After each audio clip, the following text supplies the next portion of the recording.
Hola, soy Alfredo Folonier, el Folo, y estamos en un nuevo capítulo de Run Chile TV. Y hoy nos acompaña uno de los maratonistas amateurs o age group que trabaja full time, pero uno de esos pocos, uno de esos locos lindos que está bordeando esas 2 horas 30 en maratón, que creo, esperemos, vamos a conversar con él si es uno de sus objetivos en el mundo del maratón. Hace rato que queríamos conversar con él, vive hace tiempo en Chicago.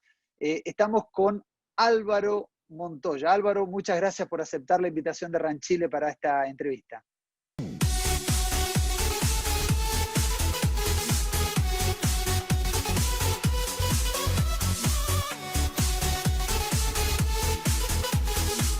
Hola, Folo. Nada, gracias a ti. Gracias a ti. Es muy bueno poder conversar contigo y compartir un poco lo que pasa acá en Chicago y nada, hablar de correr, que es lo que nos gusta, y poder un poco compartir de eso.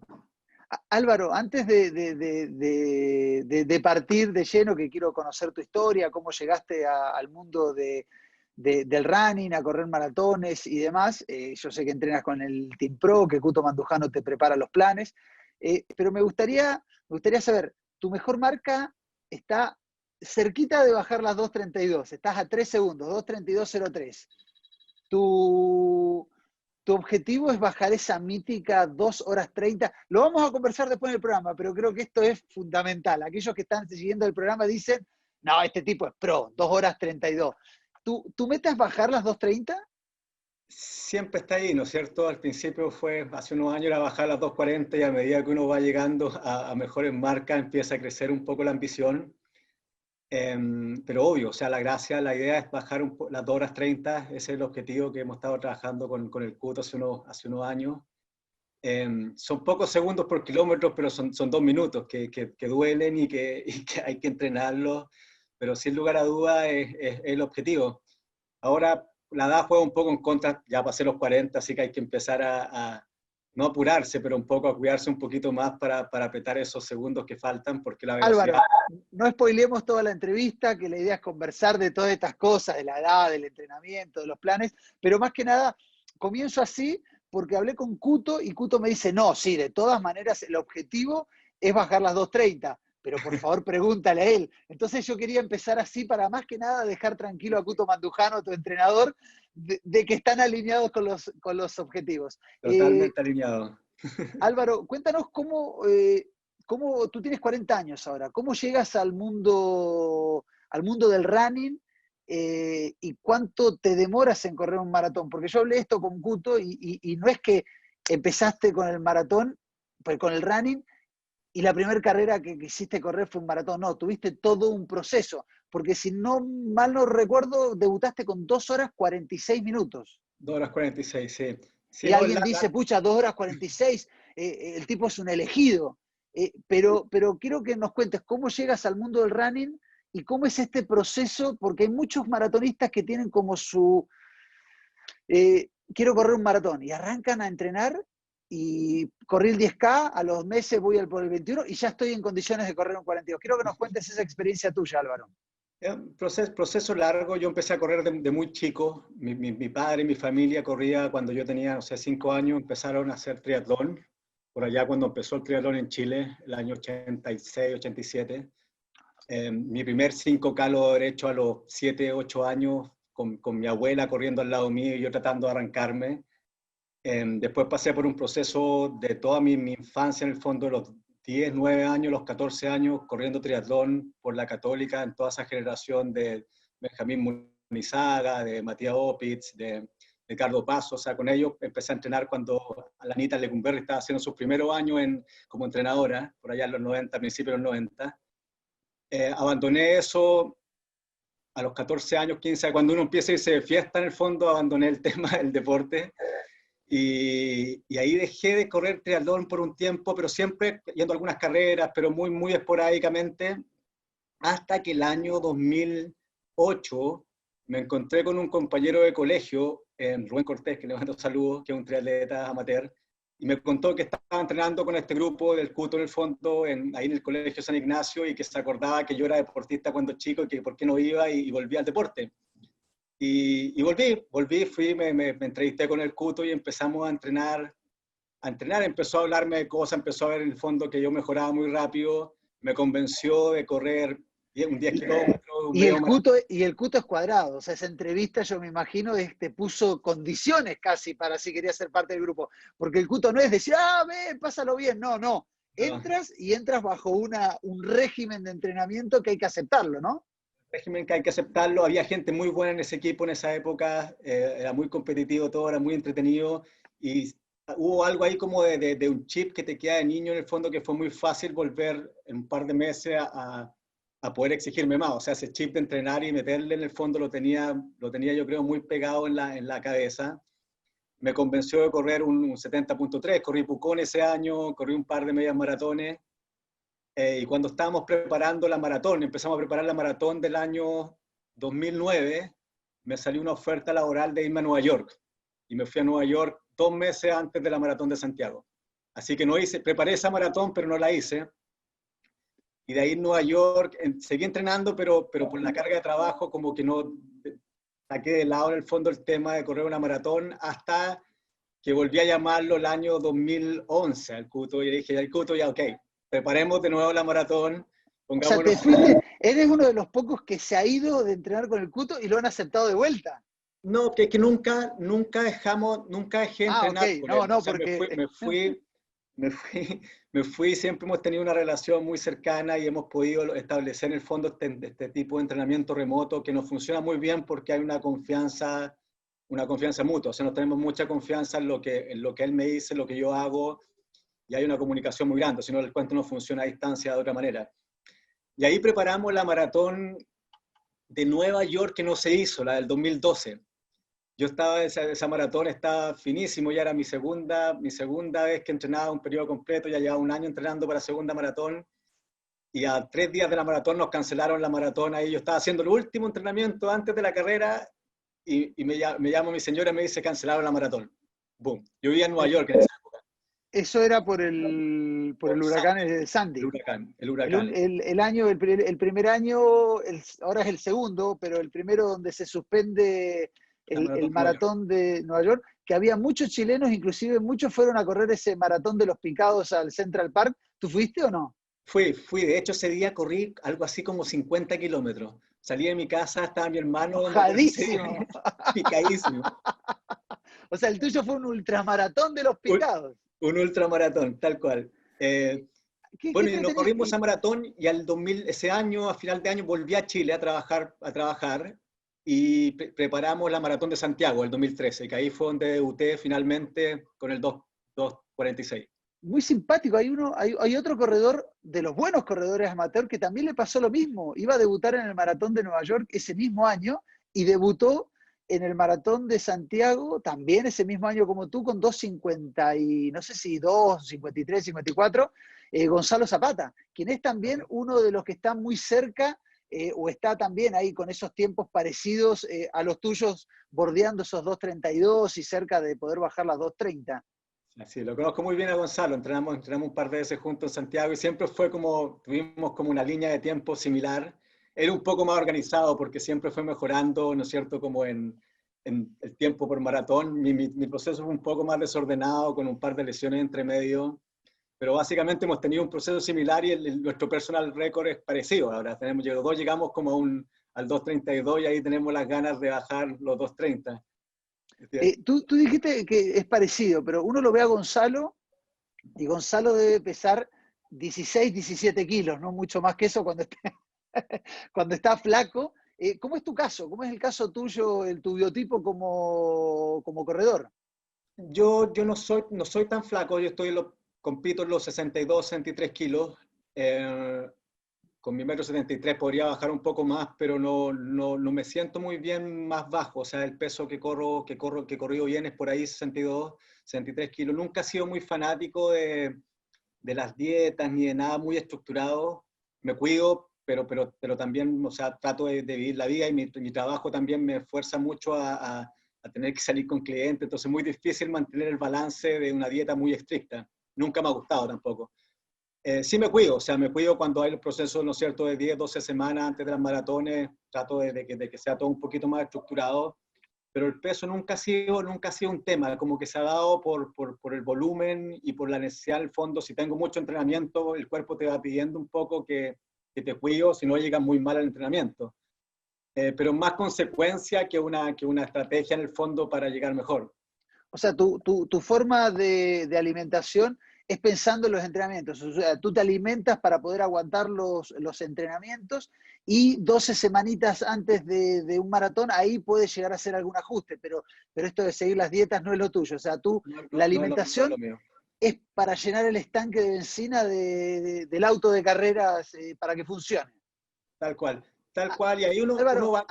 antes de seguir, yo creo que Felipe Araya muchas veces lo he escuchado hablar, quien es un especialista, un asesor nutricional, sobre todo deportivo, en este tipo de cosas, y yo muchas veces lo he escuchado hablar a Felipe Araya sobre este tema, sobre el alimentarse para rendir. Y muchas veces dice, uno no le pone a un auto de carrera el combustible de 93 octanos. ¿Te parece? Vamos a pedirle a Felipe que nos comente un poquito sobre este tema. Importante revisar el concepto dieta porque muchas veces se puede malentender esta palabra. Dieta es algo tan simple como lo que cada persona come todos los días, aquella rutina con la que se alimenta.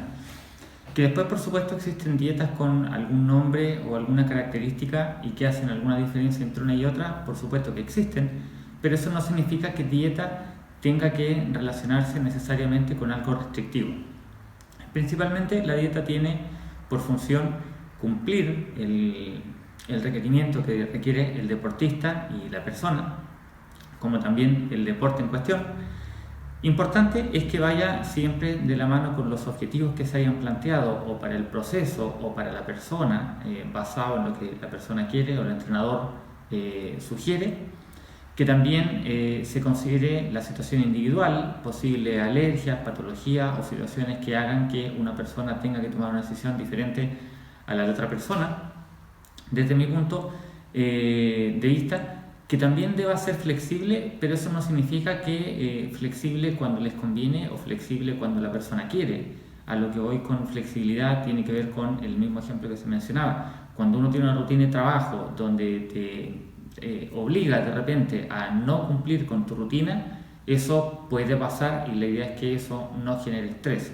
A la larga, el estrés nunca va a ser un buen amigo del rendimiento deportivo. Pero cuando estamos pensando específicamente en la alimentación correcta para el deporte, es muy importante que la alimentación no solo provee energía, que es la primera razón de por qué nos alimentamos para el deporte. Es muy importante porque tiene que ver con la recuperación y con la adaptación a la sesión de entrenamiento, pero también tiene mucho que ver con la salud para poder hacer este deporte el resto de la vida. Por lo tanto, un consejo que siempre doy y para mí es muy importante, independiente cuál es el nivel o la característica de la dieta que hayan escogido, ojalá que la palabra nutritivo siempre sea lo primordial en cualquiera de sus elecciones. Álvaro, volviendo un poquito y para ordenarnos, porque estábamos hablando de tus inicios en el deporte y te cambié para hacer esta comparación con Gonzalo Zapata y terminamos hablando del peso. Debutas en Santiago en el 2013. 2013, sí. 2:46. ¿Ibas por esa marca? La estrategia fue, entrenamos ese año para correr bajo 4, era como correr bajo 4 el kilómetro, era como la estrategia. Y me acuerdo en esa maratón, salimos a correr a ese ritmo y me tocó la suerte de correr con un grupo, o sea, encontrarme en la carrera con un grupo muy bueno. Ahí iba, me acuerdo, Edgardo Paso estaba corriendo esa vez, estaba Gana, no me acuerdo el José nombre. Miguel.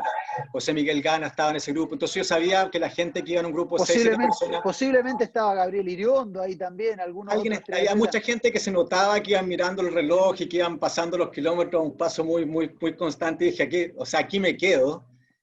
Y pasé hasta el kilómetro, hasta que llegamos a Espucio con ellos. Y en un minuto me empecé a sentir mejor, como cuando íbamos llegando en Vitacura. Y dije, ya, voy a soltar un poco el paso.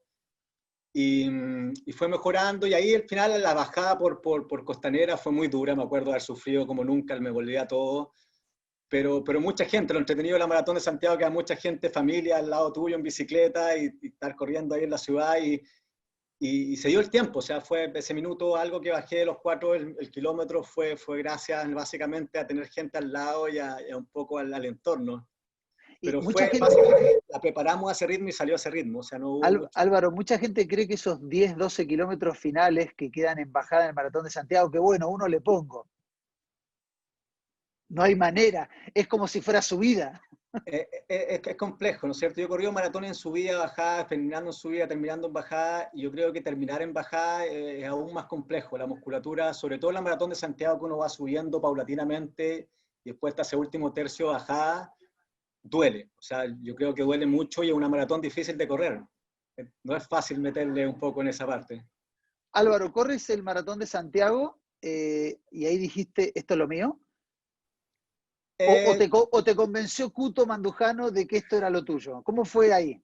no, fue o sea, un encantamiento. O sea, todo ese tema de correr de niño y volver a correr empezó a gatillar en mí, me empezó a gustar de nuevo y vamos a otra. O sea, apenas llegué a la meta dije, ¿cuál es la siguiente? Y el resultado lógico era ir a Nueva York de nuevo. O sea, como, ok, no fue, hagámoslo de nuevo. Y nada, fue como orgánico en el fondo de volver a algo que yo creo que mi cuerpo siempre lo necesitó y disfrutarlo. O sea, fue como automáticamente decir, sigamos corriendo. Yo lo conozco muy bien a Cuto de hace muchos años. Eh, ¿Cómo se empezaron a poner los objetivos? Porque me imagino que Cuto, donde te vio correr, yo sé que él planifica y generalmente lo que planifica, si uno entrena bien, se logra esa carrera y contigo lo logra con este 2:46 en el Maratón de Santiago. Empezó a ajustar las tuercas y tú también te diste cuenta de que ibas a poder acercarte y bajar esas 2:40 y después me imagino que fue bajar los 2:35. ¿Cómo fue? ¿Era él el que ajustaba o era tú el que pedías? ¿Cómo es esa relación? Porque una cosa es el corredor que va por terminar una carrera, donde es diferente el desafío. El desafío es acumular kilómetros para terminarla y terminar lo mejor posible.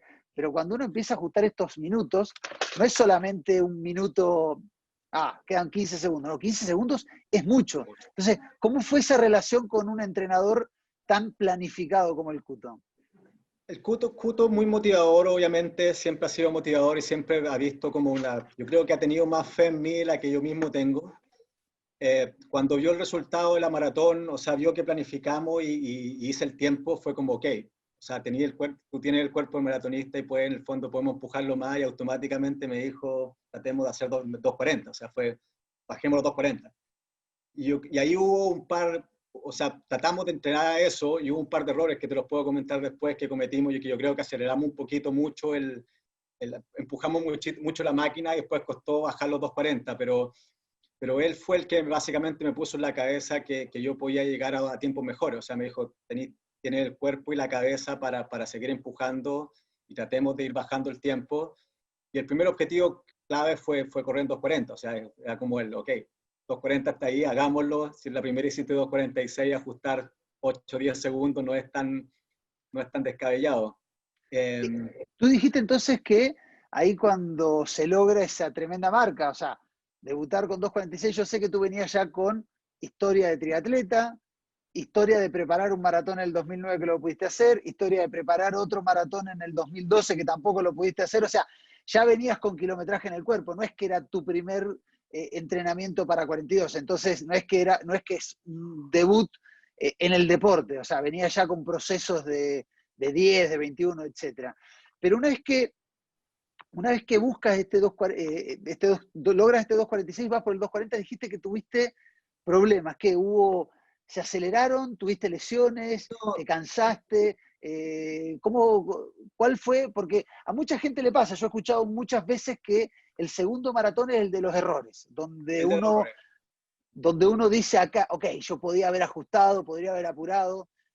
Cuéntanos esa parte tuya, o sea, porque 2:46 parece fácil decir, ok, ahora bajamos los 2:40. ¿Hubo lesiones? ¿Qué es lo que pasó? Hubo un poquito de ambición, yo creo, entrenamos muy bien a los tiempos que había que hacer los 2:40. Yo creo que hubo un tema de empujar un poquito el cuerpo muy rápido, quizás se necesitaba un poquito más de volumen antes de empujar eso. Elegimos, yo creo, la maratón más complicada para tratar de hacer lo que fue Nueva York. Y salió mal nomás. O sea, yo me acuerdo haber corrido maratón, ir bajando, o sea, corriendo Nueva York, bajando el Queensboro, ¿cierto? Hacia Manhattan, y tirarme un vaso, un día muy frío, el 2013, que corrió viento en contra todo el tiempo, y tirarme un vaso con agua, se me resbaló la mano, me cayó en el pecho y descompensarme completamente. O sea, de irme a negro y correr los últimos 10, 12 kilómetros sintiéndome pésimo. O sea, yo nunca creo que me he sentido peor en mi vida corriendo algo.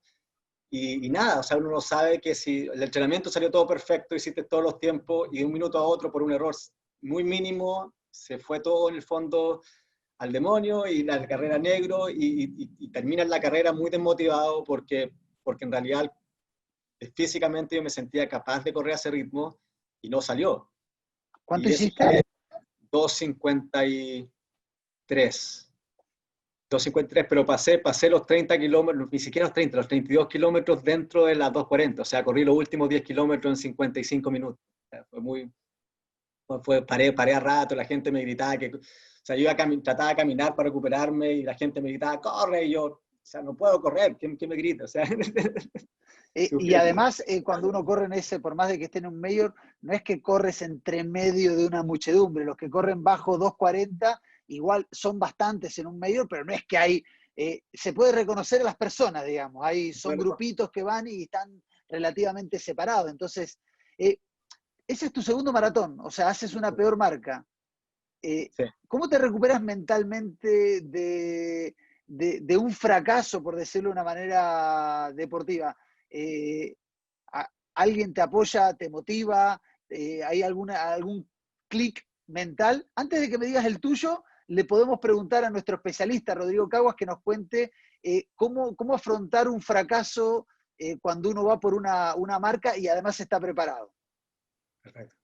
Esa es una muy buena pregunta. ¿Qué hacemos frente al fracaso, frente al no logro de un objetivo, independiente que este objetivo sea de resultado, ¿no es cierto? Que nos haya impedido terminar una carrera, o a lo mejor algún objetivo de rendimiento que tenga que ver con el proceso, ¿no es cierto? Con haber corrido a un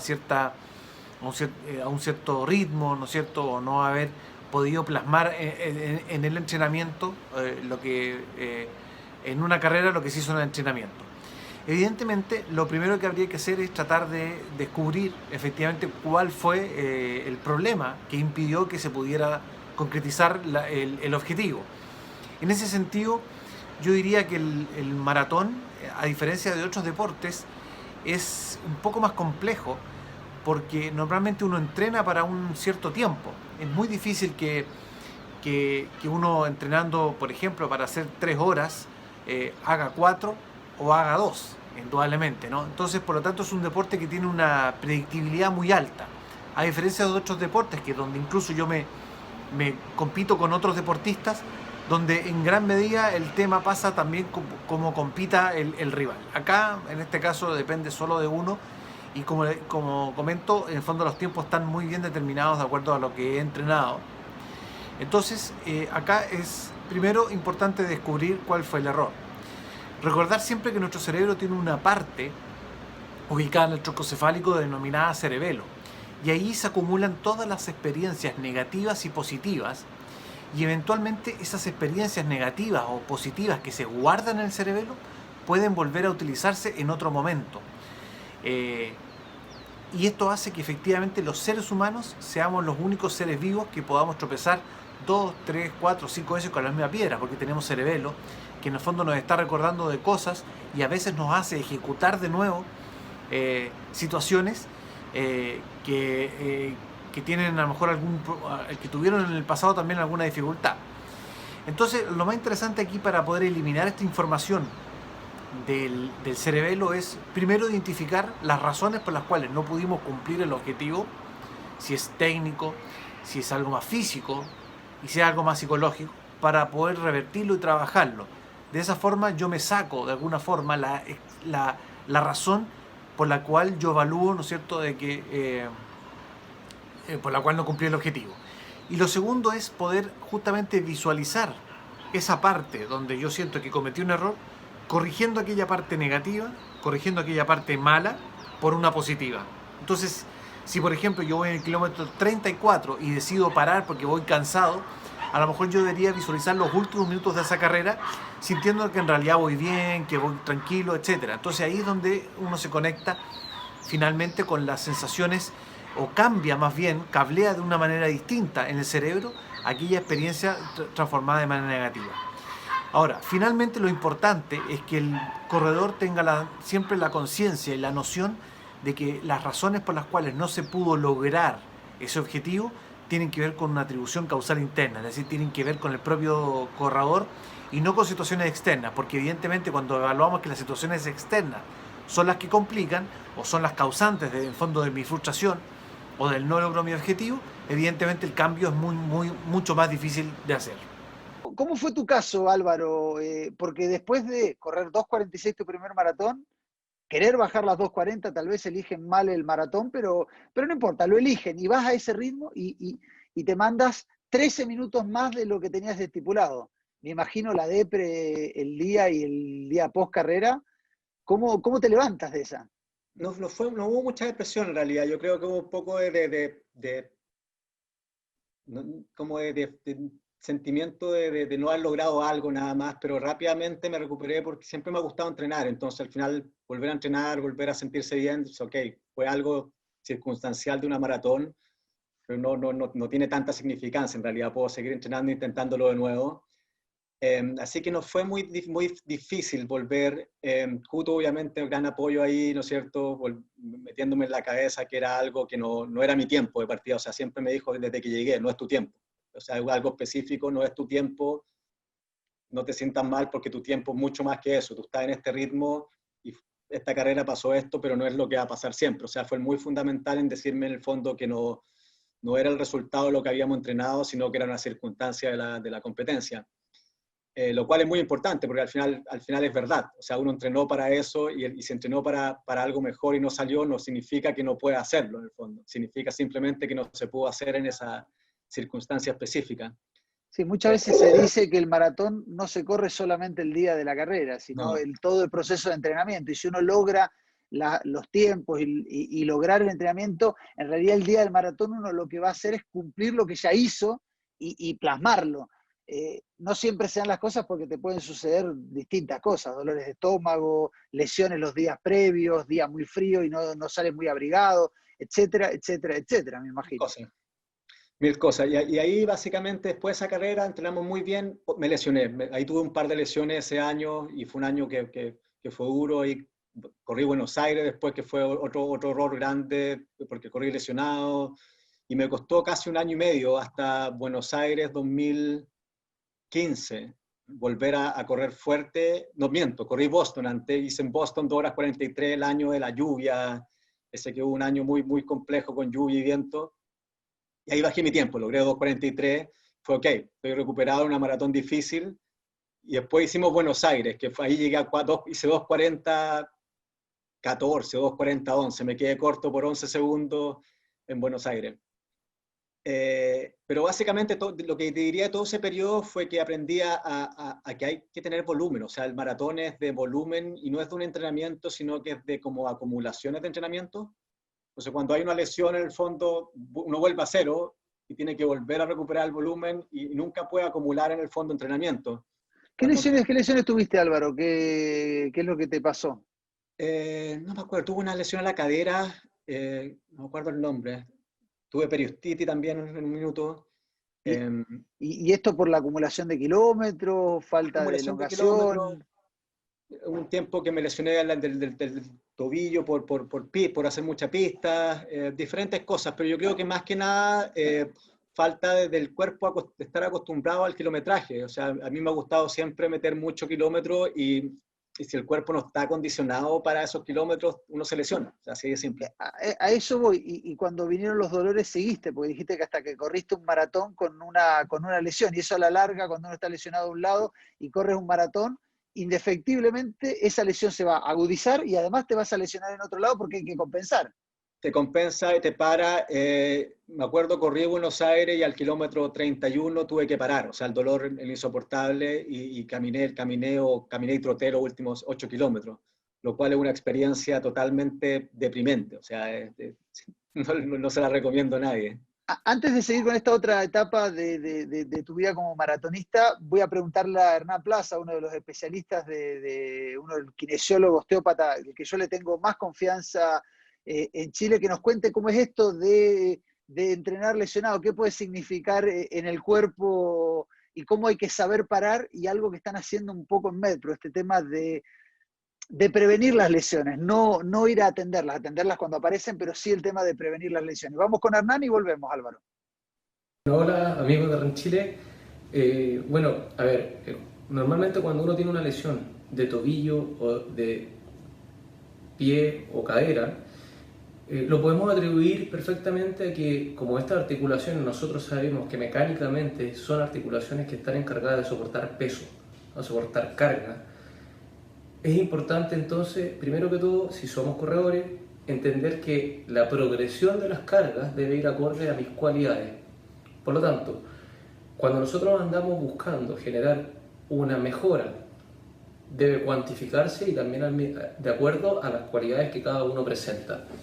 Frente a eso, la progresión de las cargas y por lo tanto la adaptación de tu cuerpo a ese nivel de carga, en kilometraje, en intensidad, en flexibilidad, en fuerza, en movilidad, en balance, en estabilidad, son súper importantes.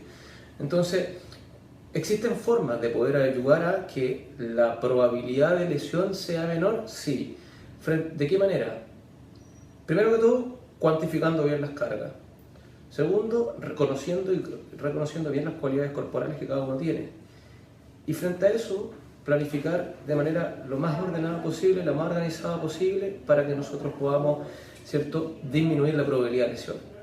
Entonces, como nos decía, si él aumentó porque por ahí le gustaba mucho el kilometraje, es súper importante tener claro que frente a eso tenemos que tener una buena movilidad, una buena capacidad de generar fuerza, ¿cierto? Y controlar bastante las cargas. Entonces, importante que para que tu articulación de soporte de peso sea capaz de soportar esa carga, debe tener una buena movilidad. Por lo tanto, siempre es importante movilizar previamente a cualquier tipo de actividad que nosotros realicemos. Movilidad articular, prioritaria, muy importante. Movilidad, flexibilidad y a lo mejor algún estímulo de propriocepción, de saltos, de pequeños ejercicios que te permitan poder hacer que la articulación reaccione cuando nosotros le sometemos a algún tipo de trabajo específico por un determinado tiempo. Así que, bueno, existen ciertos protocolos de formas con evaluaciones clínicas que podamos hacer, sí.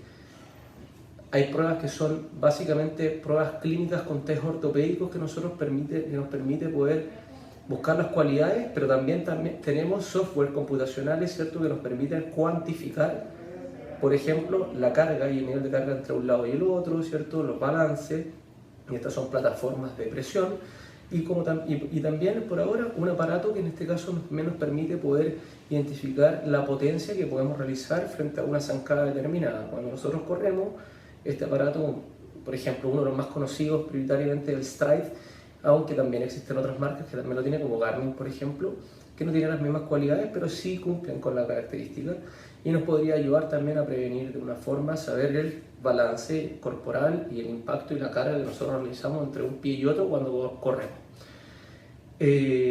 Ahora, idealmente lo importante es tener una buena progresión y obviamente una buena comunicación con tu entrenador y una buena planificación, y seguir esa planificación acorde a lo que se solicita. No tratar de salirnos tanto de lo que está planificado. Las cualidades son súper importantes. Así que eso. Nos vemos. Entonces dijiste que estuviste un año y medio parado. Una vez que sucede todo esto, o sea, da la sensación, uno cuando habla de Álvaro Montoya dice, no, un tipo que corre, la primera le hizo en 2.46, ahora está en 2.32, y dice, es un proceso que fue hacia arriba, mejorando, pero no, ya me contaste que la segunda fue un error. Después vinieron lesiones, desmotivaciones, que esto y que lo otro. O sea, fue un proceso difícil. Una vez que superas todo esto, ahí sí empieza la escalada del 2.40 y tanto hacia el 2.32, y ya te sientes un poquito más maduro con esto del triatlón. Digo, del maratón, perdón. Sí, así fue. Y básicamente el CUTO fue fundamental ahí porque básicamente me dio a entender que el trabajo muscular y el trabajo de preparación física es clave. Muchas veces uno se siente que corre bien y ok, me olvido de hacer acondicionamiento. Él fue muy específico en decirme por qué me lesionaba, qué es lo que estaba haciendo mal. Mejoramos cosas y desde ese minuto 2015, sí, no tuve lesiones, no he tenido lesiones hasta el día de hoy, gracias a Dios, y eso ha permitido en el fondo ir mejorando, o sea, cada ciclo es un ciclo que viene del anterior, y he sido capaz, ¿no es cierto?, de acumular los últimos 3, 4 años 5.000 kilómetros, 5.500, 6.000 kilómetros al año, lo que es mucho, que lo que te permite en el fondo ir moviendo la barra un poquito hacia adelante cada maratón. Pero eso gracias a la preparación física y a la base anterior, o si no, imposible en el fondo empezar a acumular esa cantidad de kilómetros sin lesionarse. Álvaro, ¿cómo se logra eso? Tú eres arquitecto. Soy arquitecto, sí. Hoy tienes un puesto en latinoamericano, pero estás en Chicago en la cadena de hoteles Hyatt. ¿Cómo se hace para lograr estos rendimientos y no solamente correr, sino además hacer PF, teniendo trabajo full time? Porque muchas veces he escuchado decir, no, que aquel corre en 2:30 porque no trabaja. En tu caso trabajas y full time. ¿Cómo se logra? ¿Cómo logras congeniar casi que un maratonista profesional? No eres profesional, pero si entrenas 5.000 kilómetros al año, no es que corres 3, 4 veces a la semana, no, corres mucho y mucho kilometraje y además, lo has dicho recién, has empezado a acumular trabajo físico, o sea, no tienes 6 horas de entrenamiento semanales, tienes muchas más. ¿Cómo logras congeniarlo? Bueno, mi trabajo es complejo, o sea, yo viajo cuando podíamos viajar un 30-40% del año, por lo tanto no solo tiene la complejidad de que tengo mucho trabajo en la ciudad donde vivo, sino que tengo mucho trabajo cuando estoy viajando. Por lo tanto es flexibilidad, yo creo, o sea, básicamente hago cosas que ocupan el tiempo de, por ejemplo, moverme a la oficina. Yo hago mucho mi traslado a la oficina con mochila y corriendo, en vez de hacer el viaje en metro que me demora 30 minutos o en auto, me voy corriendo y hago 1 hora suave, por ejemplo, en la mañana a la oficina. Y después Y es meter volumen. Y ahí es meter segundo. volumen, sin importar el tiempo, pero aunque sea le metes volumen y horas de cardio. Horas de cardio, volumen, siempre las zapatillas, o sea, tengo zapatillas en la oficina, zapatillas en mi maleta, zapatillas en todos lados, momento que hay, trato de ocuparlo. Y yo creo que eso es todo, o sea, tratar de priorizar, en el fondo, de usar el trote también como una herramienta para otras cosas. Tengo la fortuna también que trabajo en una compañía donde la cultura de la maratón también es como respetada, entonces hay mucha gente que hace maratones y triatlones y siempre que hay reuniones o algo salimos a correr juntos, o sea, hay un cuento ahí que te posibilita en el fondo moverte. Y Perdón, Álvaro, bien pocos deben poder correr contigo, o corres despacito cuando sales de una cuestión laboral, porque dudo que tengas muchos compañeros que puedan correr bajo 4 el mil un maratón. Hay algunos, no tantos, pero hay algunos, y hay un grupo, acá en Chicago me encontré un grupo muy divertido. Cuando llegué a Chicago me fui a hacer un masaje, puse en internet Chicago masaje, ¿no es cierto? Lo primero que uno coloca. Y llegando este tipo francés que era maratonista y un ex ciclista y masajista de un equipo del Tour de Francia, un tipo muy divertido, y me dice, tengo el grupo perfecto de gente para que te juntes a correr. ¿Cómo este tipo sabe cuál es mi grupo perfecto de gente? Y me dio un número de teléfono, llamé a esta gente y me contactó con esta gente, con este grupo de amateur que tienen diferentes entrenadores, que hay gente que tiene desde 2:16 hasta señores de 50 años que corren, no sé, en 3 horas algo, pero es un grupo que entrena todos los días, se junta, por ejemplo, para ir a la oficina, hay un grupo que se junta en el centro de Chicago a correr todos los días a la hora de almuerzo, a las 12 en punto, en un punto específico, y corren al mismo ritmo, ¿no es cierto? Hay algunos trabajos entre medio. Cuando conocer un grupo de gente que tenía la misma cultura y forma de vivir mía, pero también en el fondo con corredores muy buenos. Y cuando conocí a esa gente fue como una revelación, porque había mucha gente que hacía lo mismo que yo, que tienen 2:16 en una maratón, 2:17. O sea que en Chile serían el mejor maratonista en estos minutos, y son tipos que trabajan la misma cantidad de horas que yo. Entonces te hace ver un poco en el fondo que no se trata de tener el tiempo completo, se trata de usarlo inteligentemente y darle prioridades, ¿no es cierto?, donde haya que darle. Obviamente cuando hay familias, niños, ahí empieza a ser un poco más complicado, y a medida que ellos han ido creciendo, ¿no es cierto?, en familia han tenido complicaciones, pero tener esa visión como de que el deporte es parte del día completo, en el fondo, hace que uno pueda maximizar el tiempo y entrenar entre medio, en el fondo.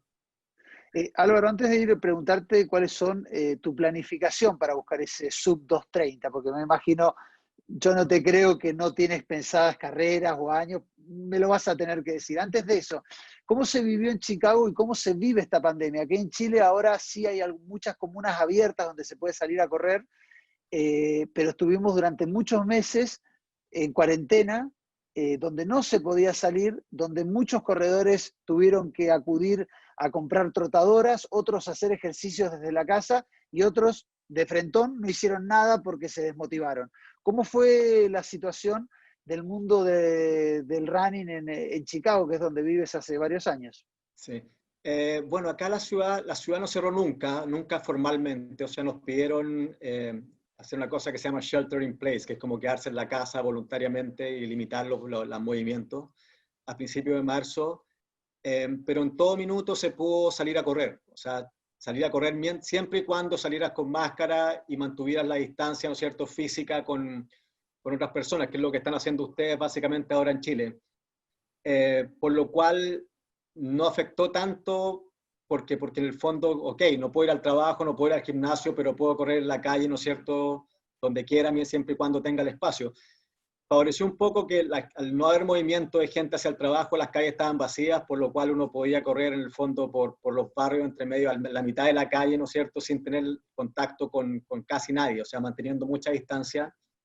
Y yo creo que fue una estrategia buena, o sea, mantener a la gente activa, yo creo que permitió que menos gente se volviera loca. Y esta es una ciudad muy activa, entonces yo creo que si le hubieran básicamente dicho a la gente que se tenía que quedar en la casa todo el tiempo, yo creo que no lo pueden hacer. O sea, la gente le gusta. O sea, tú no paraste el entrenamiento ni lo modificaste mucho. No lo Yendo un modificamos poco, mucho. sí, No lo modificamos mucho, pero se cancelaron todas las carreras. Por ejemplo, yo tenía planificado. a eso voy. Es un año perdido en carreras el 2020. Es un año perdido en carreras, pero seguido entrenando. O sea, básicamente hemos hecho los 2 ciclos del año igual con el Cuto, apretando un poco al final, obviamente no exigiéndose al máximo porque no tiene sentido, pero llegando a un límite en el fondo, entrenando en los tiempos que tengo que entrenar, recuperando y volver haciendo otro ciclo, cosa que no se pierda como esa continuidad de 2 ciclos al año y ir acumulando los Y tiempos. tampoco hacer un ciclo y mantenerse arriba de la ola mucho tiempo, porque no se puede, sino que No hacer se un puede. ciclo, bajar un poquito y que el otro ciclo parta de un poquito más arriba que donde partió el anterior. Parte un poquito más. Hablando de ciclos y de 2021, donde se avecina que puede haber algunas carreras, ojalá, ¿tienes planificado, siempre y cuando el coronavirus lo permita, un plan de carreras y un plan en esta batalla del sub-230? Yo sé que es meter presión a uno mismo, pero un tipo que corrió en 2.46 y bajó a 2.32, que me diga que no es su expectativa llegar a las 2.30 o sub-2.30, no le creo. ¿Tienes pensado en un año, en 2 años? Porque el problema que tienes es que tienes 40. Entonces no puedes decir, me voy a tomar 10 años para bajar las 2.30. No, tienes 3, 4 años, no mucho más que eso, me imagino.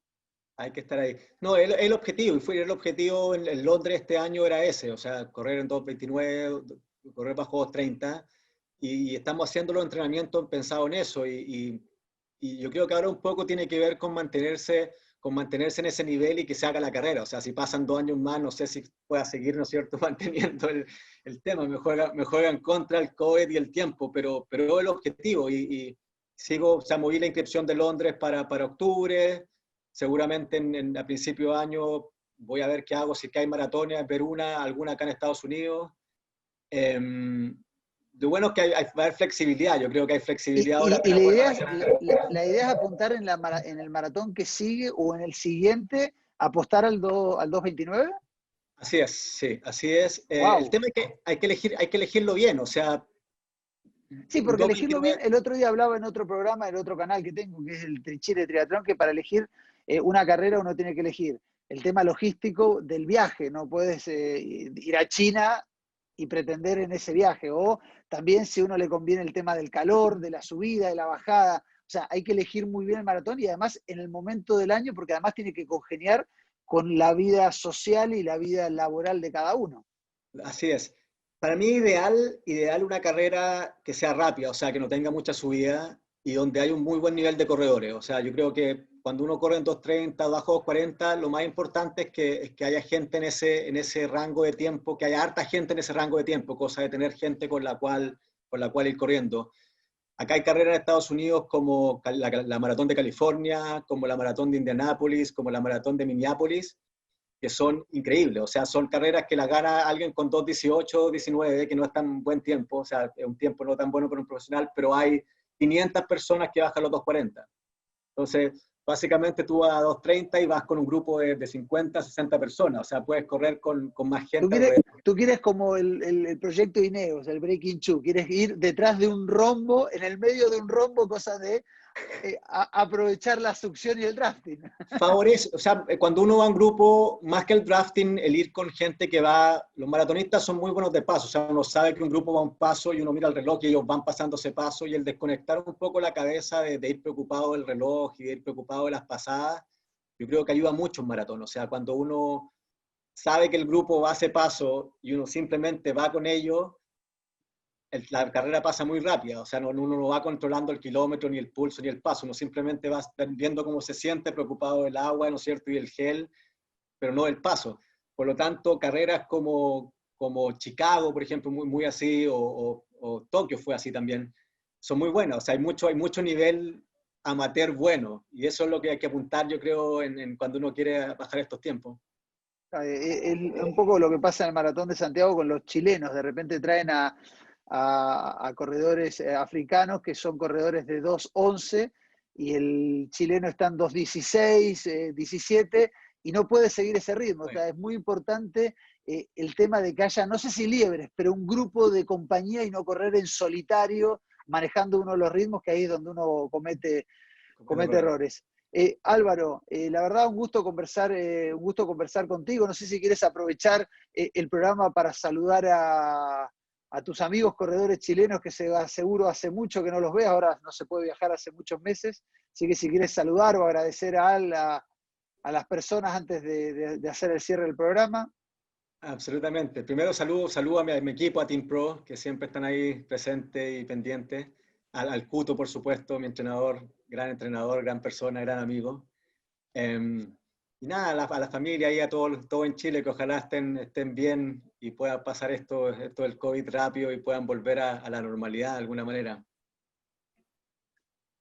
Ahí lo tienen, Álvaro Montoya, un corredor, es como todos nosotros, lo único que tiene es perseverancia, trabajo, planificación, y ha puesto mucho esmero en esto para lograr superar sus marcas. Lo mismo podemos hacer cada uno, por supuesto con sus parámetros. Algunos no podrán nunca llegar a los 30, bueno, hacer lo mismo con 3 horas, pero esta perseverancia de Álvaro, trabajando full time, lo demuestra. Álvaro, muchísimas gracias por aceptar desde Chicago hacer este Run Chile TV. Te mando un abrazo grande. Gracias, Polo. Muchas gracias y saludos a ti también. Muchas gracias por la invitación. Esto ha sido Run Chile TV con Álvaro Montoya. Muchas gracias a Merrell con su espectacular línea de ropa outdoor, de zapatillas, de ropa, la verdad, una marca apoyando el deporte desde carreras, deportistas, páginas web, así que Merrell comprometido con el deporte, muchísimas gracias. A Vida Cámara, la compañía de seguros colectivos especialista en salud y vida, pertenece a la Cámara Chilena de la Construcción, una compañía digital simple y sostenible. Cotiza tu seguro con Vida Cámara, la única aseguradora llena de buenas noticias. vidacámara.cl. Y también agradecer a Gatorade, el hidratador de los corredores, de los atletas, de los deportistas en general, desde siempre. Y a BCI con su sistema de pago sin contacto, las tarjetas contactless, Google Pay y por supuesto la última novedad, Garmin Pay. Esta novedad que es una alianza con Garmin, que los últimos relojes con tecnología para tener el Garmin Pay podrás hacer el pago con tu reloj como si fuera tu tarjeta de crédito. Imperdible, una alianza entre Garmin y BCI, espectacular para hacerlo. Así que aprovechen, háganse clientes del Banco BCI y con su Garmin podrán hacer los pagos en esta época de distanciamiento social.